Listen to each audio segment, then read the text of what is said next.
Okay, this is chapter 9. It's your last chapter of the course, and it talks about how you end a group, how you finalize it, termination, whatever term you want to call it, but it's the final stage of the group, working toward an ending.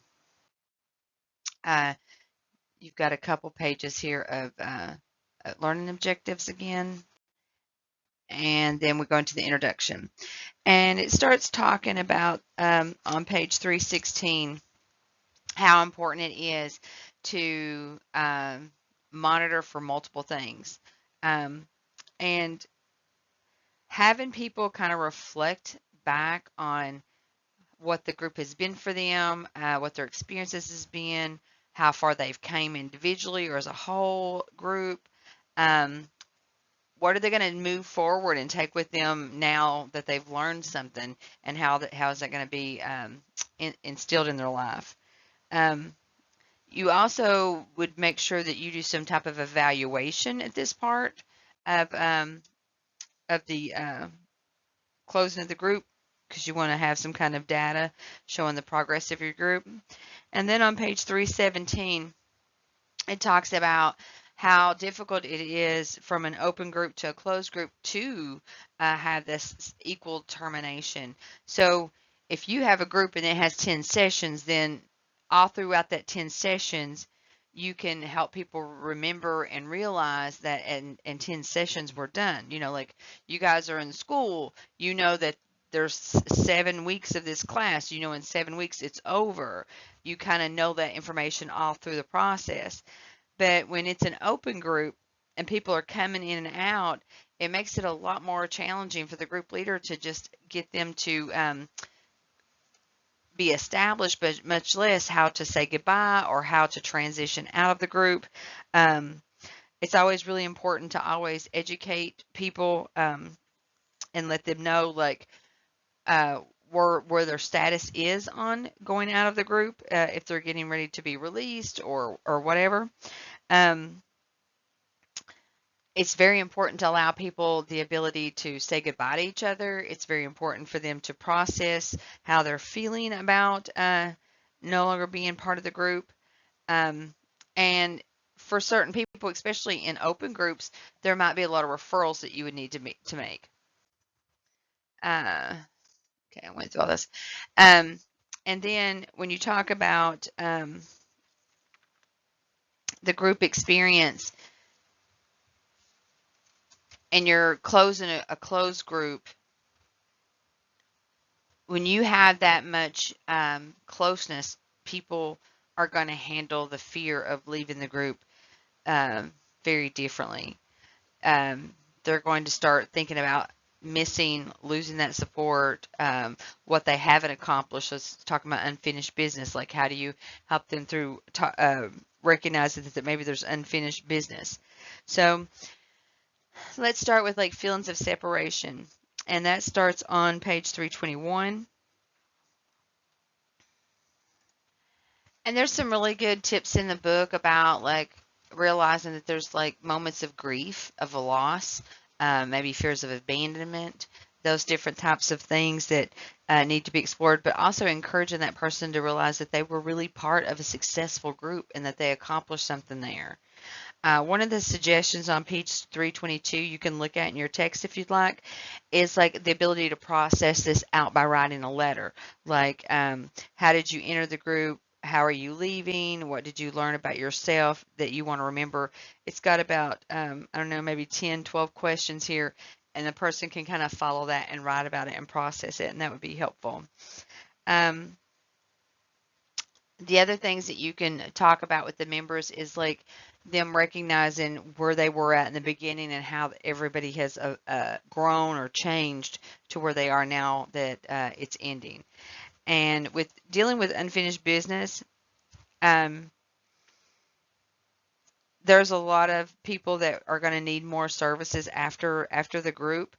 Um, some people will still be in pain and need more support, which is one of the reasons why I think that you always need to talk about services, whatever service you're providing, that's not a forever service. Like this is just a moment and you're going to move on. And I think that you might have to provide some support, but I think telling people from the get-go so that they know that termination is coming, I think that that is a really important thing. The book talks about that some people think that's good and some people don't. Um, Me personally, all of the people that I work with in therapy, I always talk about like it's a good thing when you don't have to come here anymore. Like that's a good thing. Like when you've accomplished what you were here for, um, and to not feel like that if they're ready to move forward. I don't want people to feel uncomfortable telling me that they're ready to quit therapy or close or terminate, discharge, whatever. The next one is talking about personal gestures and experience and meaning of the group. So, I mean, really just being able to figure out what group did for you. Like it talks about reviewing the group process, um, taking time to think about where you've come from. Um,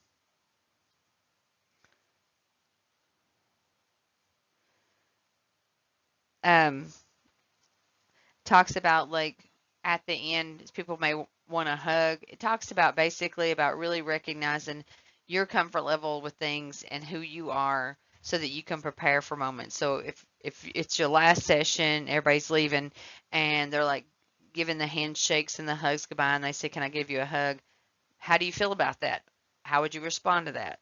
Uh, what is your experience with that? So, um, searching for like where there was meaning and how you're going to take that into your new life moving forward.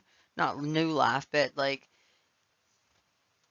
when you go through something and it causes you to grow, it's kind of like a snowball effect that starts building momentum and you start making multiple changes and continue to change because you kind of see how the payoff is, you know? So um, hopefully it's a kind of like a new and improved strength.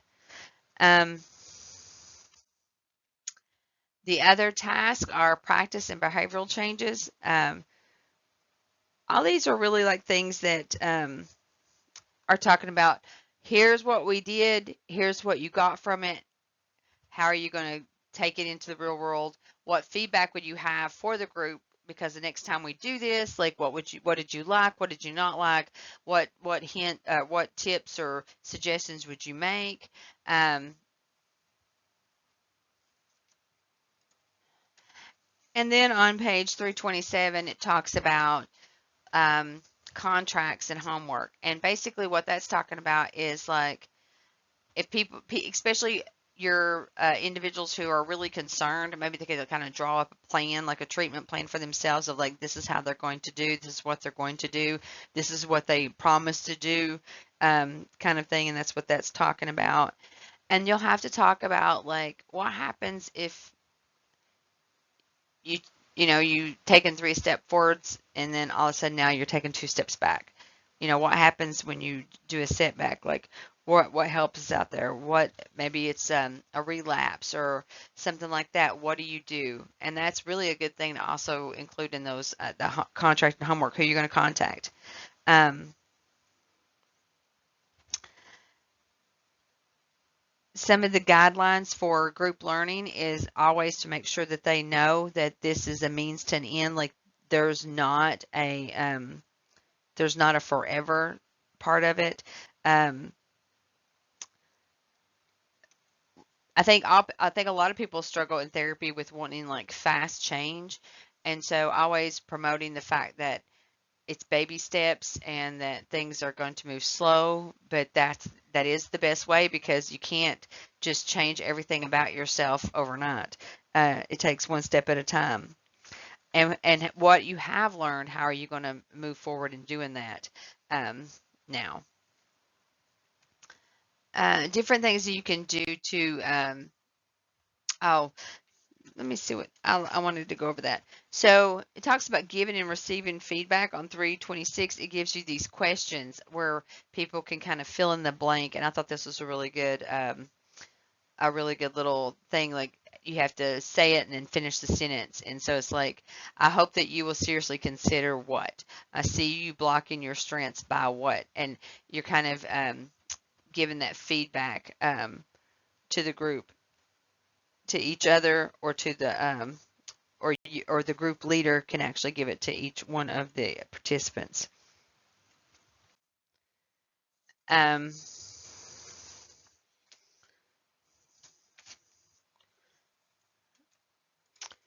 okay, we just went over all of that. I think that slide's out of order. I apologize for that.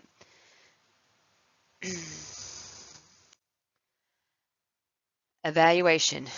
We have to evaluate the group. We have to figure out ways. Now on page 330 and 331, it gives you a couple different things of questions that you can ask for evaluation, ways that you can follow up at the end. Have Number 5 is, have there been any crisis in your life since the termination of the group? How did you handle them? So this has also got ideas for like follow-up questions that you can kind of send out or contact them and get information since they've left group to see how well they're maintaining stability. Evaluation can be an ongoing thing that tracks. Okay, rating. Okay, and you can do evaluations like we said in a couple chapters ago. You can do that with like assessments. You can do that with surveys. You can do that with questions. Again, follow-up interviews. Like you just need to have a way to assess that actually assesses whether or not your group's been successful.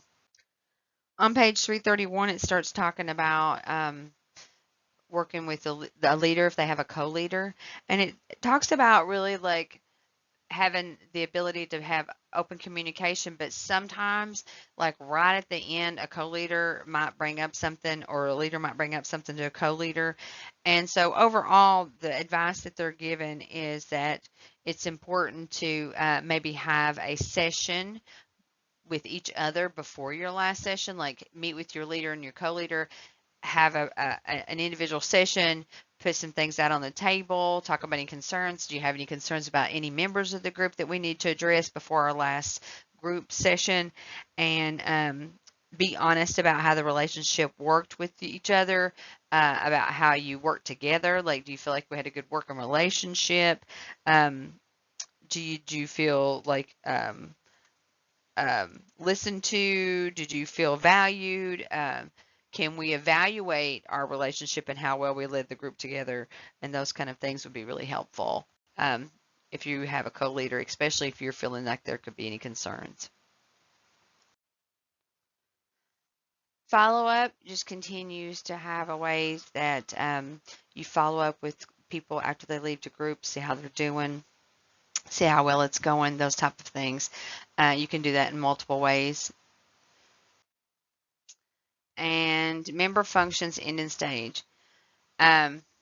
Make sure that you have taken ample time toward the end or throughout the whole process of talking about termination, the group's ending, letting them know if they've got unfinished business, what they can do, or if they've got some unfinished business to take care of, that group is going to be ending soon, and evaluate the impact of the group on the members and everybody. Yeah,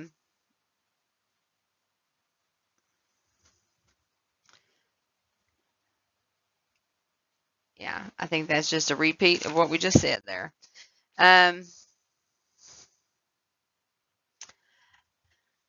When people are leaving the group, it's a really good reminder as group is terminating and closing out to remind them that this is still confidential information.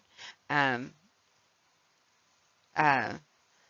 can also offer them to reach out to you if they need anything in the future. You can tell them if you're going to be doing like mail out surveys or phone calls or a 6-month follow-up in some way, kind of let them know that that's coming so they'll be aware of it, that you're going to be contacting them in some way. Provide whatever referral sources they need, and evaluate strengths and weaknesses of where they're coming, what maybe their specific things that they could be working on, but also evaluate strengths and weaknesses of the program that they just went through.